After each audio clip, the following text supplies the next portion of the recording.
So now we are looking at the exact same search that we did in ERIC, first generation and college or university or post-secondary or undergraduate inside of the professional development collection.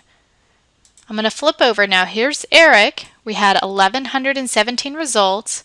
Here's that same search in the professional development collection, 576 results. Now, higher number of results doesn't necessarily mean better database, because what you really want to pay attention to, again, is what journals are inside of it. So in the professional development collection, we're getting results from College Student Journal here in the first one.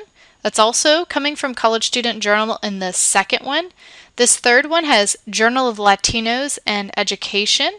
Here is College of Journal Science Teaching. So you're actually seeing some different content coming up in the PDC than what you had in ERIC. Now, alternatively, we're going to do the same result search in PsycInfo. Now, like I said, PsycInfo is primarily looking at psychological literature, so you're going to get a little bit of a different spin if you do that same exact search in PsycInfo.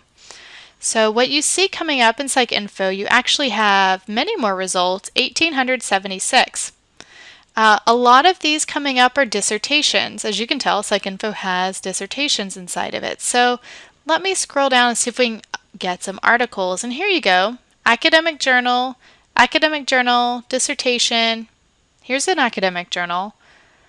This one is called First Generation Undergraduate Students and the Impacts of the First Year of College, Additional Evidence. So I'm reading about this here, looking at the abstract, thinking, this actually looks pretty interesting. Maybe I would like to read it. How do I get to the journal? There is a red button called Find It that you will see in most of our databases for articles that are not readily available in the database that you're looking at. So you see the Find It button here. The Find It button is also listed here. Now, if you click on the Find It button, what it does is it looks for that journal, in this case, the Journal of College Student Development, in other databases.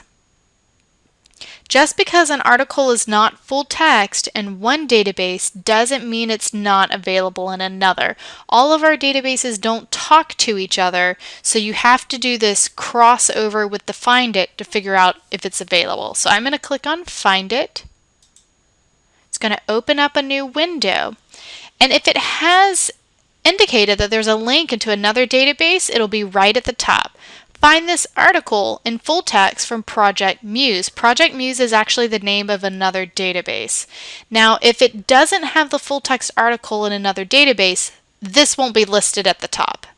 It'll give you other options like search the library catalog, do an interlibrary loan, look in Google Scholar, things like that. But in this case, it seems to think that the article is available. So we're going to click on this link. Now, once you click on the Find It button and it takes you to another link that then opens up in a third page, that page is going to look different depending on which database it throws you into. So you just need to be critical and just read carefully and you'll figure out what to do next. In this case, it's saying, oh, a couple of these articles match. Which one do you want? Well, let me go back and look at my results. Okay, it was published by Ryan Paget. So, looks like this is the one we want. So I'm going to click on this link. And here is the full text article. This is just the HTML version, but as you can tell right here, there's also a PDF version that you should be able to download and then open up into your reader. And here it is.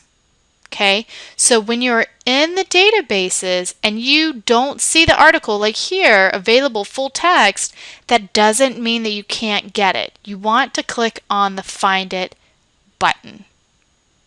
All right. Okay, in the next video, we're going to talk about interlibrary loan.